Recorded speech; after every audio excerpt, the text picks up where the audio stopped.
Hello and welcome to pH Biology. Today's explainer is vasodilation, the widening of blood vessels near the skin surface to help the body lose heat. By the end of this video, you'll know exactly when and why it happens and what it pairs with to cool you down.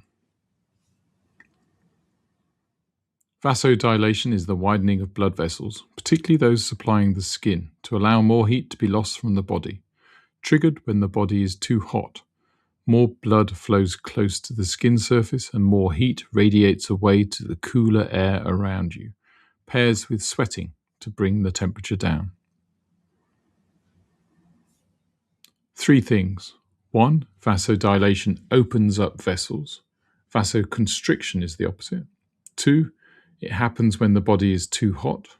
3. Sweating works alongside vasodilation. Sweat evaporates from the skin, taking heat away through evaporation.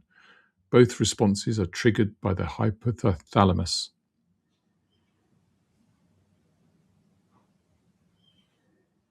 Common slip.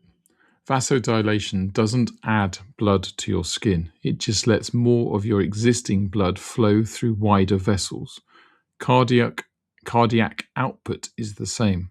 It's just the distribution changes. And don't say blood vessels dilate. Say vasodilation occurs or blood vessels widen.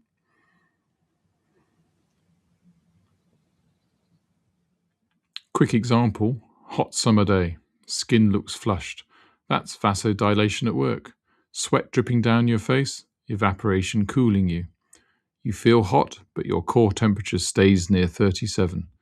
Without vasodilation, heat would build up in your core and core enzymes would denature. Right, if any of this is going to stick beyond this video, drop into phmaths.com. You'll find a free 4-week GCSE higher revision planner ready to download, plus the mastery workbooks.